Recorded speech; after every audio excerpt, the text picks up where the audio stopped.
Hi there. So this is going to be about taking your grid drawing to the next level. You'll notice at the end of the last demo, um, I was connecting the dots. Did you notice? Did you guys notice that I put in it in the wrong angle, in the wrong place? So as I was finalizing my lines, I noticed it, so I made a correction. So I'm just saying, it can happen to anybody and will happen to everybody. Anyway, so my shark is all done. And now what I want to do is I want to transfer this drawing onto another working surface so that I can make it into a nice, sketch, finish it off and add in the shadows and stuff like that. So what I did was took a nice pencil and preferably graphite and just, you know how we've been doing those graphite paper transfers. So we're just making our own graphite, and then what I did was taped it down onto a piece of paper just like we did before with the skateboard art, and just transfer down all the lines. And then I have that. I know you can't see very much because I didn't want to do too much with it. So now what you're going to do with your pencil and eraser handy, and I'm assuming most of you don't have stump tools kicking around. Those are these things. And what they do is they can rub the graphite around so you can make some real nice subtle shadows. But we can use our fingers. Our fingers can also make good stump tools. So what you're going to want to do is you're going to want to freshen up all of your lines. So I'm just going to, and I'm going to keep looking just in case I want to make an adjustment. Like my line kind of goes up. I actually kind of want to straighten that out a bit. And I'm not pressing very hard. I'm still not committing. And I'm not choking up and pushing, okay? I'm sort of out a little bit, and I'm just keeping it loose, just getting the lines freshened up. And I'm continuing to look often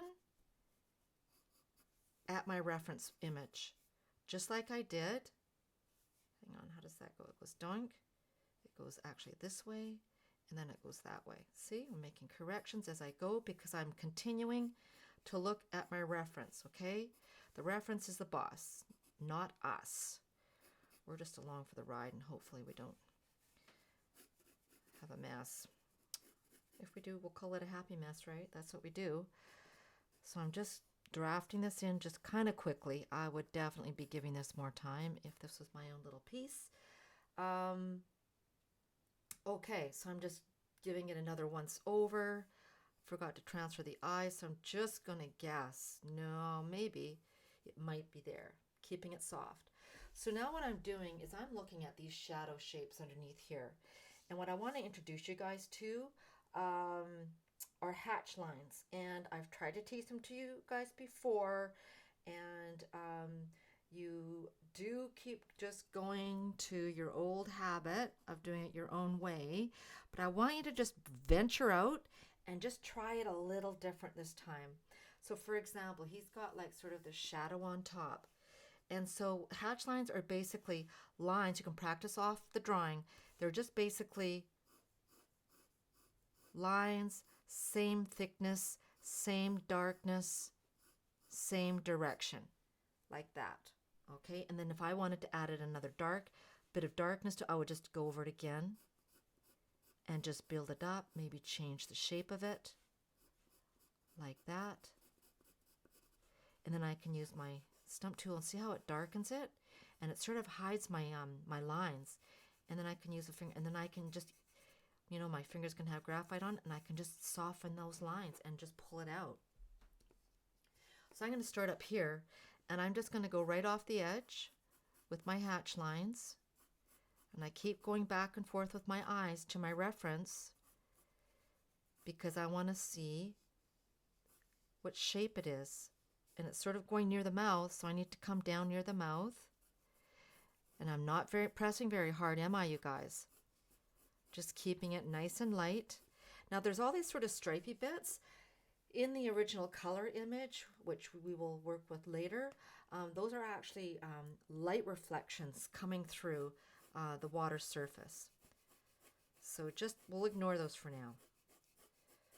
And I'm just going to go a little bit like this. And we are also not slaves to our reference.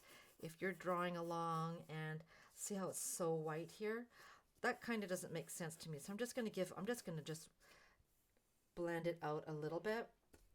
The underside of his fin, again, just going to put it in, and I'm not worried about going outside the lines right now. I can carve that all out later.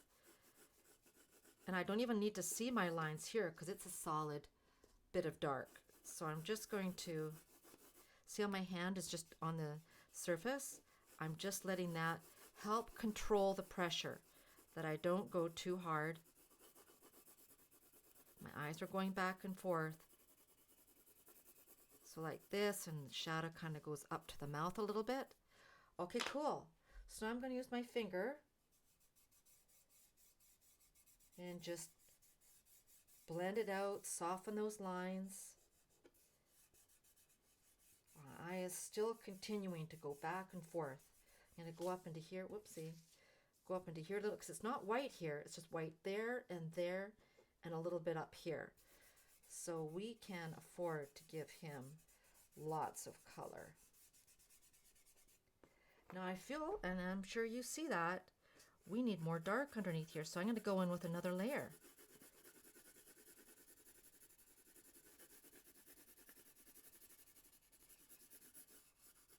Go all the way up. His nose is actually pretty dark. And underneath there. Then let's just imagine that I'm happy with where I'm at and I've built up the darks enough, which I haven't. Remember we were studying values? Look at that value compared to that value. This is like, you remember that a scale of 1 to 10? That's like a 3. And this is like a 9. So do build that up, but do it slowly. Because once you start pressing hard, it's hard to take it out. So now what I'm going to do is I'm going to use my eraser and clean it up. And nobody is the wiser. They'll be like, how did he do that? How did she do that? And you might muff up some of your lines a bit. Don't worry, you can go back in and correct. And again, I'm kind of going quick and fast. I like to use a fan brush when I'm working on a sketch that I want to keep, that I'm planning on liking and wanting to share. I'm not going to use my hand to dust all this eraser debris off. No way, because that'll just shift everything. It'll kind of be like it's like soiling it almost, especially if you've got like oil on your hands or anything like that. So I'm just going to dust it off with a brush. Any brush will do. I like using a nice like, soft fan brush. Yeah, I'm not going to use my hands to clean that up. And then I'll go in darker with the eye.